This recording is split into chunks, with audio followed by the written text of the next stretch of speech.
Hello, everybody. It's Alyssa from Upward Bound. Today, I'll be presenting to you all about finding your best fit college, meaning how to find the college that best fits you, and the 4 factors that you should use to make your decision.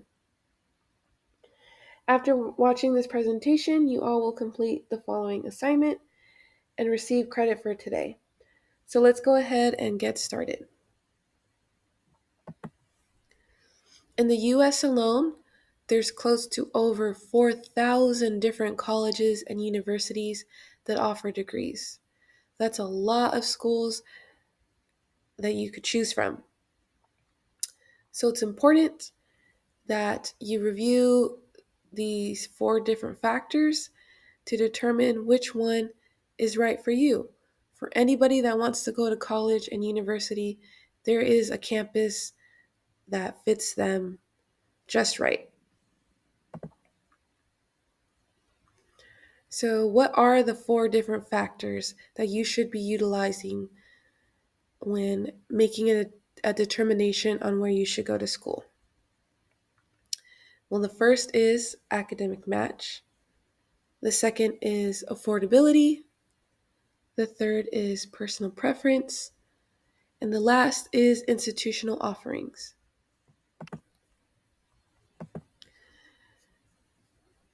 We will start with academic match. Now, this factor is extremely important because you need to apply to and choose a school that fits your academic skills, needs, and future career goals. When reviewing different colleges and universities, it's important to take a look at their graduation and retention rate.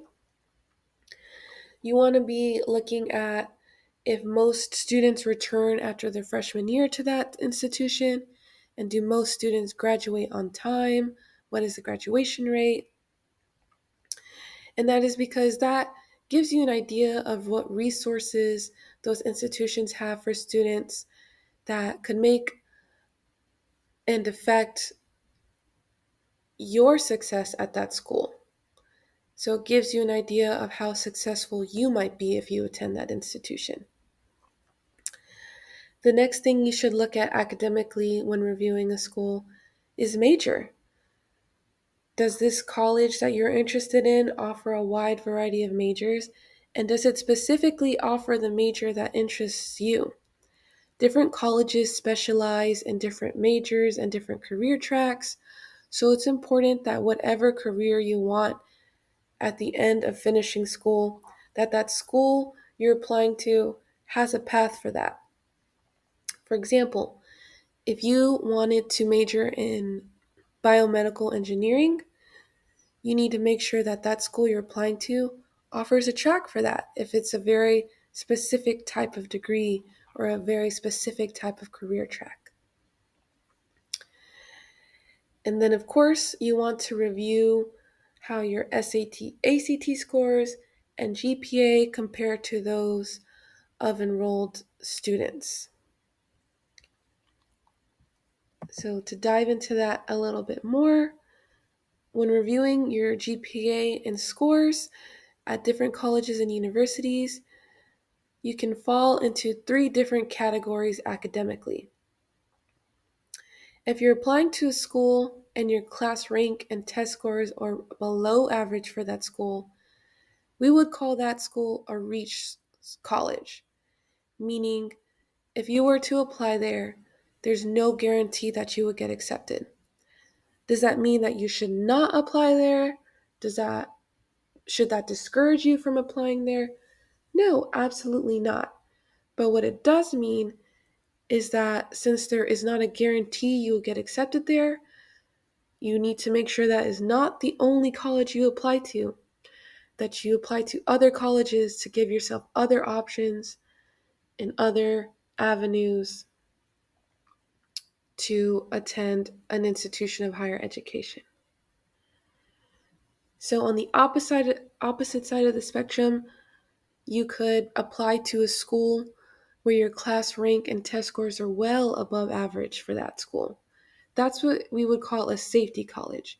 That if you applied there, you know for a fact you're going to get in, your scores are super high, You are going to get automatically accepted, no doubt.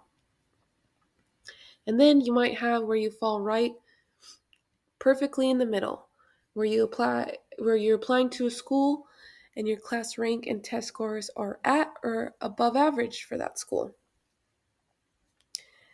Best fit college and safety colleges are great to apply to. You want to make sure you prioritize applying to those schools first, then you reach colleges.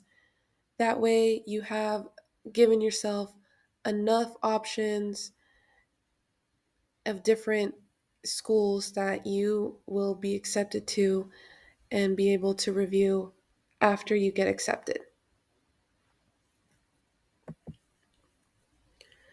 So the second factor of fit was affordability. And this factor, and considering the cost at where you go to school, should be at the top of your priorities. This will affect the debt you carry in the future and the likelihood of you continuing your education at that specific institution.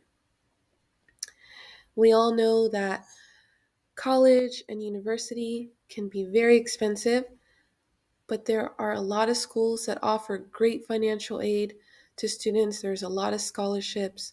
So you want to make sure you're applying to schools that are going to offer you great financial aid packages that accept the scholarships that you are receiving. That way, you're making a smart investment, because going to an institution of higher education like college, university, technical school is an investment into your future, and it's an investment of your time, and it's an investment financially, but you want to make a smart investment, meaning you don't want to get into tens and thousands of dollars in debt.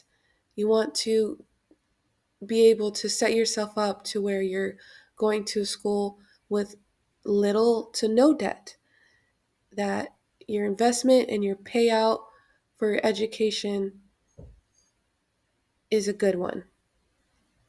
So, what exactly are the costs that you should be looking at when reviewing different colleges and universities? The first being in, is tuition and fees. So, tuition and fees is the cost of the classes for a college and university. Next is housing. If you're applying to a college or university away from home, you will have to look at how much it costs to dorm there on campus.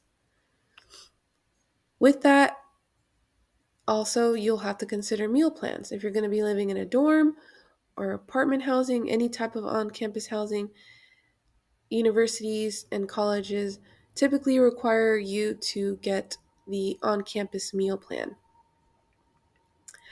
If you are staying at home, you still may need to factor in housing and meal plan costs, maybe helping your parents with rent or purchasing your own food, things like that. Next is books. You need to be able to estimate how much books will cost for the classes that you are enrolled in. Then we have transportation.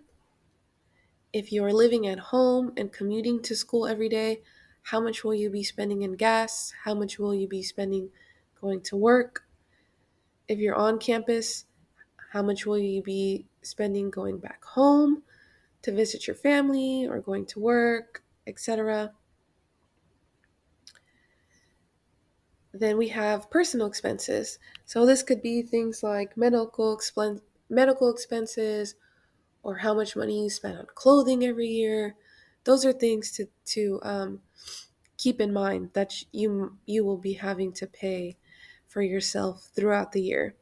And then you have things like miscellaneous expenses. This could be um, things for your car, or what going to spend time with your friends on the weekends, things like that. But what you will, what we call direct costs, what you will directly owe to a college or university, is tuition and fees, the cost of the classes. You will directly owe housing and meal plans.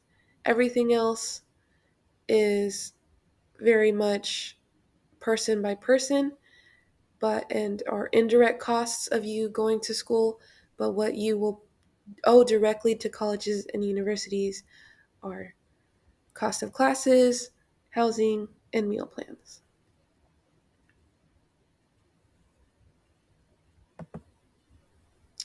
Okay, so comparing the costs at different schools is extremely important. You need to be asking yourself several questions when looking at the cost of different schools. How does the cost of one school compare to another? Is it considered affordable? How much financial aid do you qualify for a specific school? What scholarships or tuition programs do the different schools you're applying to offer? Is there a free tuition program at the school you're applying to? And do you qualify? And after all that, after combining financial aid opportunities, scholarships, free tuition programs, etc., how much will you owe at different schools, at the different schools that you have applied to? And we'll get into some specific examples here shortly. But I mentioned, is there a free tuition program and do I qualify? That I was specifically referring to the different free tuition universities that we have in Texas.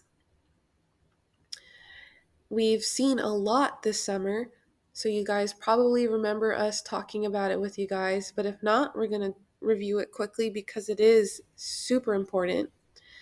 There are numerous universities in Texas that have free tuition programs that could really make your path to a four-year university much more affordable. Now, these programs require students to meet some or all of the following requirements. So, if you apply to a school, for example, we'll look at ASU, and you get accepted into that school academically, you could qualify for their free tuition program, which would include which would be a review of a student's a family must have an annual gross income below a set amount. A student must be Pell eligible. Pell eligible means qualified to receive money from the FAFSA. And if you don't know much about FAFSA or what that is, we will have a video tomorrow that's going to be talking about FAFSA and financial aid opportunities. These free tuition programs also look at or also require students to maintain a certain GPA throughout college to continue to qualify for the free tuition program. And they also typically require you to take a certain amount of credits each semester and year to continue to qualify for the free tuition program. So I was trying to use ASU for an example. At ASU, Angelo State University, if you apply and you get accepted, they will then review your financial aid information to see if you qualify for the free tuition program. So their requirements are that if your family has an adjusted gross income of $50,000 or below, and you qualified for financial aid from the Pell Grant, you will go to that school tuition free. There are so many schools that offer this. For example, on the end of the year trip, every single school that we visited has a free tuition program. UT Austin has one, Texas A&M San Antonio has one, and Texas A&M Corpus Christi all have one. So if you were interested in any of those schools that we saw over the end of the year trip, you should look into the free tuition program and see if you qualify, if you would qualify for it, if your parents make below that certain amount, that threshold amount, and see if it is something you may want to apply for and qualify for in the future. But there are great options for students who are interested in getting a 4-year degree at a university. Alrighty. So comparing the costs at different school types. So the cost to attend a community college versus a 4-year university is very different. There's also tracks where students may do both. They do a 2+2 path, which is 2 years at community college and then 2 years at university. So there's different options and different pathways to get degrees, and it's important to try to research which pathway may be best for you. So, for example, the tuition, so the cost of classes for a community college for a year is about $5,980. I'm sorry, that's for 2 years. So to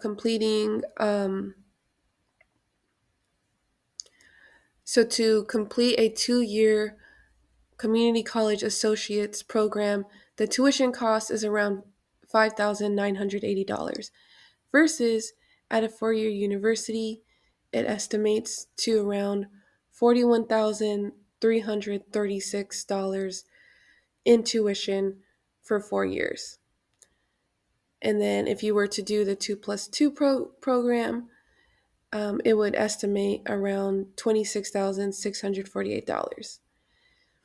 And that's just for tuition and the cost of classes. But like I mentioned, there are lots of opportunities for scholarships, financial aid that will likely affect the cost of these different the different colleges that you apply to and attend. But we'll go into financial aid, like I mentioned, more closely tomorrow. It's just important to keep in mind and talk about how important the FAFSA and Pell Grant is when we're talking about comparing schools and the cost of attendance. So let's look specifically at what a student may review when looking at the cost, comparing costs for the different schools that they applied to. When you get accepted into a college or university, they send you home with financial aid award letters. Now, these letters are extremely important because they will let you know how much you will owe they'll let you know how much you will owe at that institution at the end of the year. So let's go ahead and review this student example. And these are real life student examples that we have seen with different students in our program. So we have this student who applied to TCU, UTD, and TCC. Now at TCU, their cost of attendance includes tuition at $51,000, housing at $8,000, and a meal plan at close to $6,000. Now, TCU is a private school, so their tuition is a lot higher. But the student did qualify for financial aid at TCU. They qualified for the Pell Grant, they qualified for a TCU scholarship, and they qualified for another local scholarship. So they did get quite a bit of money in scholarships to attend TCU. They got a big scholarship from TCU for $20,000. But this is where it's important to do the math. Sometimes students apply to private schools and they get a big scholarship like $20,000, but because the cost of attendance at TCU is so high, that $20,000 does not make a dent in how much that student is going to owe at the end of the year. So once we did the math, that student was still going to be owing $36,105 at the end of the year, even after getting that $20,000 scholarship, because the cost of attendance at TCU was just so expensive. Versus their award letter from UTD, their cost of attendance there for tuition was about 14 grand. Their housing was about 3,400. Their meal plan was about 2,400, and they also got a nice financial aid package, which includes their Pell Grant, a free tuition grant, and a local scholarship. Because UTD was their cost of attendance was a lot lower, the scholarships that UTD offered the student was able to bring their amount owed at the end of the year extremely low, only $2,650 a year. And then lastly, the student applied to Tarrant County College. Their cost of attendance was very low because they were going to be living at home. So all they'd have to worry about is paying for tuition.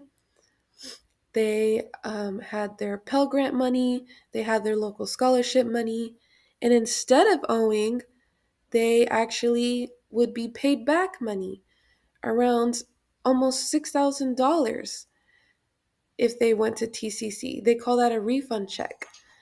If you are applying to a school and you have more financial aid than what it costs to attend the school, they give you what's called a refund check.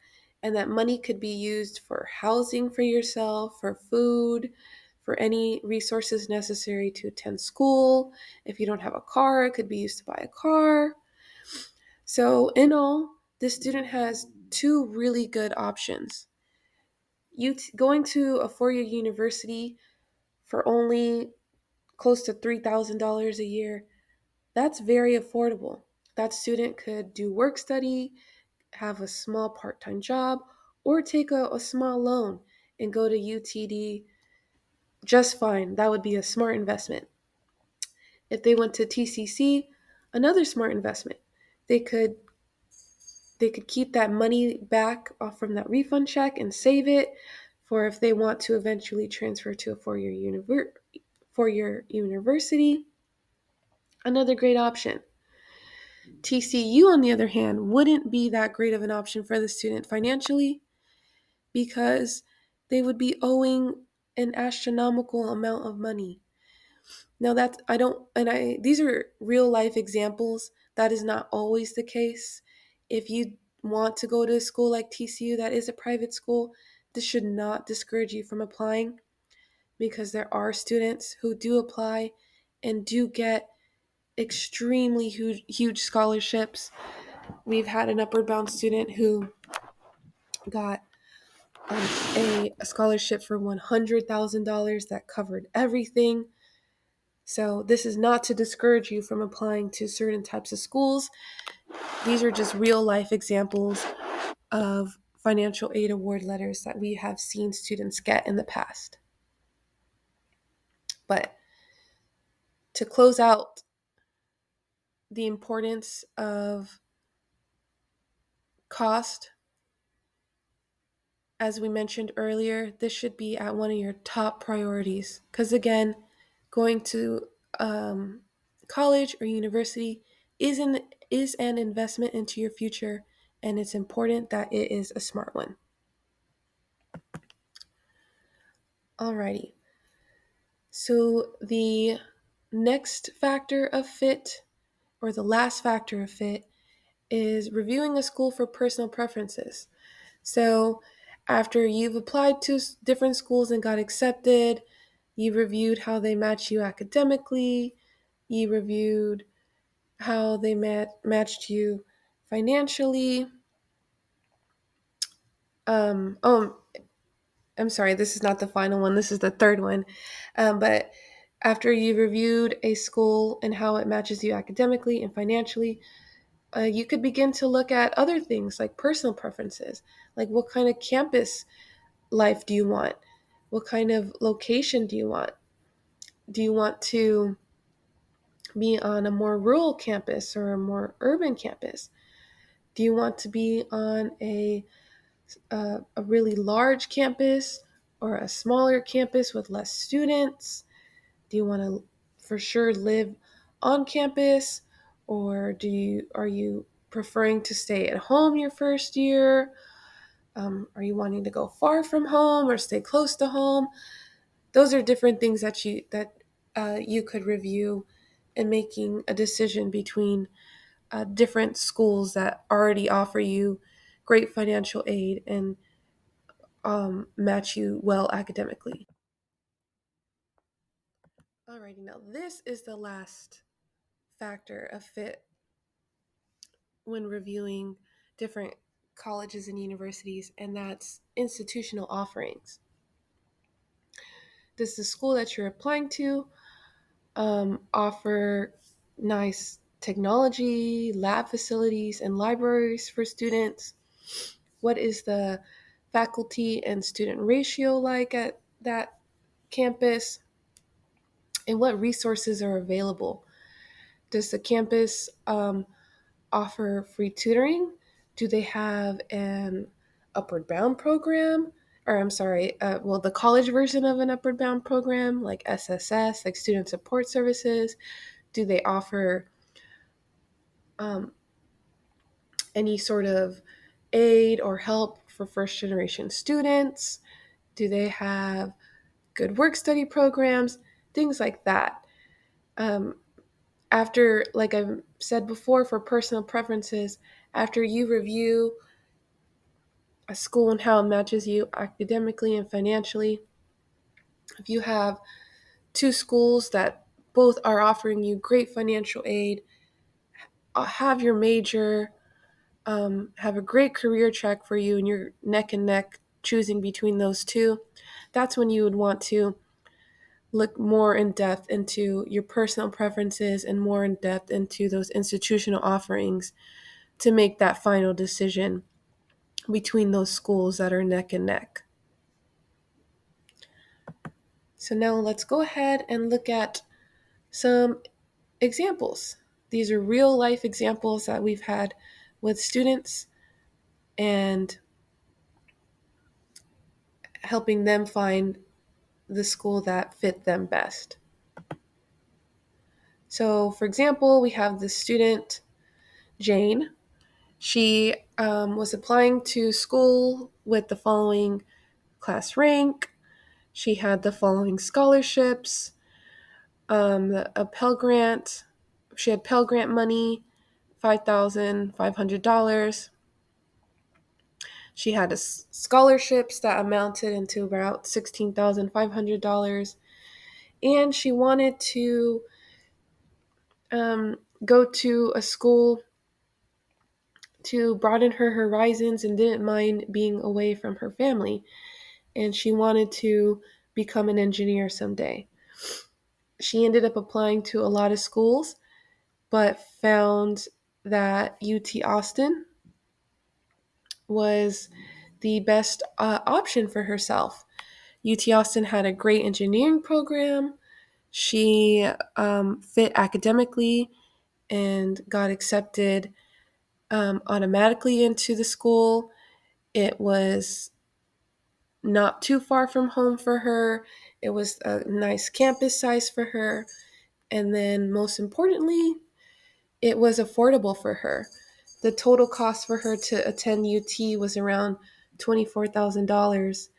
But with all the financial aid she got, I'm going to do the math really quick. 24,000 minus her 5,500 Pell Grant minus her scholarships that were worth $16,500. She was only owing around $2 to $3 grand to attend UT Austin every year, which was very low. She ended up taking a part-time job to pay for it, but she could have taken out a very small loan to cover the remainder of that cost. Here's another example. We had a student who wanted to go to a school that wasn't that big of a campus, that had reasonable class sizes. He had the following scores and class rank, and he did have a good amount of financial aid money, around $5,000 in Pell Grant and around $4,500 in scholarships, and he was interested in nursing. Now, he ended up going to UT Austin. He was right aligned with the requirements for getting accepted into UT Arlington. He had the UT Arlington as well had a great degree plan for what he wanted to do, which is nursing. And he was also interested in commuting and living at home. So since he decided to commute and live at home, he was only going to be paying $12,240 a year to attend UTA. So after subtracting his Pell Grant money and his scholarship money from that cost, he was paying almost nothing. So this was a great fit for him overall. Fit him academically, it fit him financially, and it also fit his personal preferences of what he wanted at a school and university. All right, so in all, as you guys could see, choosing where you go to school is a major decision. You're going to have to evaluate carefully. Upward Bounds and all the staff is here to help you every step of the way. We're here to help you compare colleges when that time comes. Using what you've learned today, you guys will look into discovering what you may feel your best college is, as well as answering some questions about what you have learned. If you are a senior, you're going to answer these questions on how you were able to determine the school you're going to currently. Say you're a student who, or a senior who are planning on going to community college first and then transferring to a four-year, you should answer these questions as if you are ready to transition to that four-year institution. So please make sure, as we mentioned earlier, that you guys finish these assignments or this assignment by 11:30 p.m. tonight to be able to get credit for today. These assignments are vital in your stipend money distribution. If you guys have any questions, let me know. Thank you guys.